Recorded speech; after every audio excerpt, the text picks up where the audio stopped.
After years of hoping and praying and pestering them on Twitter, NECA has brought Gargoyles out of the past and back onto toy store shelves. Does this new Goliath live up to years of anticipation? Be like a gargoyle and hang around. Welcome to 5 Points of Articulation, where I review action figures and then articulate 5 points to help you decide if you want to add that figure to your collection. The 5 points I discuss are packaging, presentation, posability, playability, and price. I'm Jason, and if you enjoy my content, please like, share, subscribe, do all of the YouTube rigmarole.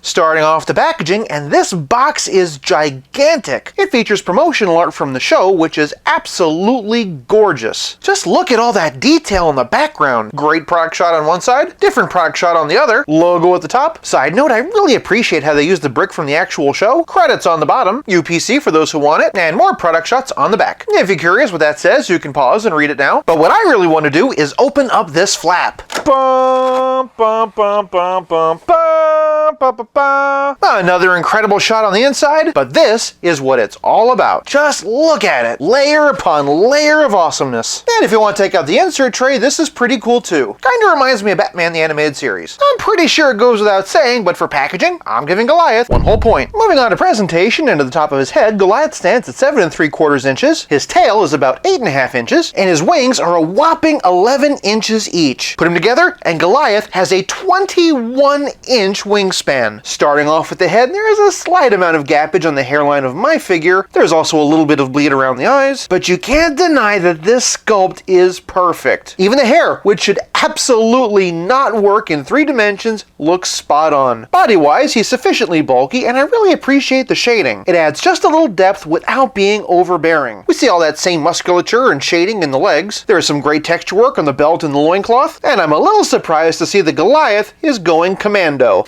No wonder Nimona was so cranky. He's got some nice splayed out nails, perfect for leaving claw marks in solid stone, and some real big ol' feet. But speaking of big, we've got to talk about these wings. I absolutely love the depth of them, and there's an iridescent sheen that really pops. Moving down to the tail, and it's actually surprisingly plain. It also doesn't really want to stay in. Well, this is an unflattering shot. There's a bendy wire in the tail, which is pretty handy. Definitely useful as a built-in figure stand. All that paint chipping is a little bit disconcerting though. Translating a 2-dimensional cartoon into 3-dimensional action figure form is notoriously difficult, but NECA has absolutely knocked it out of the park. It's really as if Goliath stepped out of a cartoon and into real life. For a presentation, I'm giving Goliath 1 whole point. Moving on to posability, and Goliath's head's on a dumbbell joint, and between the wings and the mullet, if you think he can look up, you are dreaming. He can look down though, bit of tilt, and a little side to side. Arms raise up a fair amount below 90 degrees, and as I try to turn it, I do kind of feel it biting. Zooming in, and you can see that this is the source of the friction, but the bicep swivel works just fine, as do the double jointed elbows. Moving on down, he's got swivel hinge wrists. Unfortunately, the right hand is really loose. He has a diaphragm and a waist swivel. The diaphragm doesn't move up at all, but it does look down a bit. The waist does swivel, but the loincloth really gets in the way. Honestly, I think they would have been better off making the whole torso one solid piece with a barbell on the waist. Kinda like how Marvel Legends did Kang. Below the waist, he has ball jointed hips, really good amount of swivel, single jointed swivel knees, ankles that hinge back, hinge forward, and pivot, and of course all the way down he has toticulation. As I've already said, the tail is bendy, and I'm just now noticing that discoloration. But of course, the big question, what about these wings? Lifting up the back of his hair, and we can see that his wings are on swivel hinges. Since there's so much weight, they actually click into place. They also click outward. Not gonna lie, the clicking makes me a little bit nervous, but it looks really cool. For a figure this big and bulky, he has a surprising amount of range. That said, there are some limitations in the shoulders, and especially the diaphragm and waist. Between the wings and the tail, he is a bit back heavy. I've also noticed that his joints are getting a little bit looser the more I mess with him, and I can't stress this enough, this figure is flakier than a box of Kellogg's. So for posability, I'm giving Goliath 1/2 point. In the cartoon, man would protect the gargoyles by day, and the gargoyles would protect their keep by night. You can help to protect my keep by hitting that like button, keeping the YouTube algorithm monsters at bay. Moving on to playability, and Goliath comes with this alternate screaming head. Kinda looks like he just had a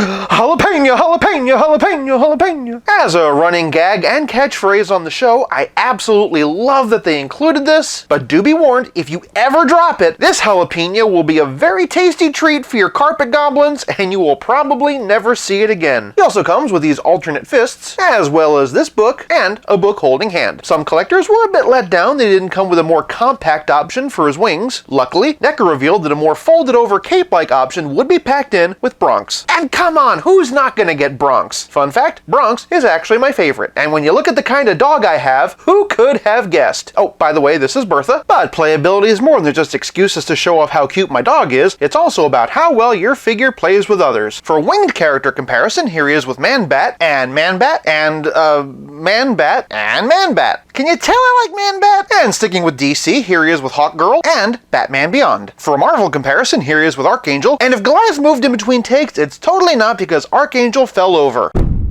Here he is with the Vulture and the Flying Alien Queen. For a NECA scale comparison, here he is with Jason Voorhees from Friday the 13th Part 4. For a more Gargoyle-related comparison, here he is with Grey Gargoyle from Marvel Legends. For a 90s nostalgia Saturday morning all-star comparison, here he is with Spider-Man, Batman, and Wolverine. For a DC Multiverse comparison, here he is with Dark Knight's Death Metal Wonder Woman and Battle Damage Batman. For a relative scale comparison, here he is with Pizza Spidey and the Spectacular Spider-Man. And lastly, here he is with Stealth Iron Man, reenacting the end of the pilot. Even if all he came with were the extra fists and the extra head, it would have been enough. The fact that he came with so many extras is just gravy on top, and with NECA saying that they have 13 more figures already in the pipeline, Goliath is going to have plenty of other characters to keep him company very, very soon. For playability, I'm giving Goliath 1 whole point. This leaves us with nothing left to discuss but the price, and jalapeno, is this thing awesome. It's big, it's bulky, it's hard to fit on your shelf, and at just $35, I love it. Like the Gargoyles chasing Dawn, get this figure before it's too late. For price, I'm giving Goliath 1 whole point for a grand total of 4.5 out of 5. To see reviews of more NECA figures, check out this playlist and sound off in the comments. Which Gargoyle's your favorite? I'll be back again real soon, but until then, play nice and have fun.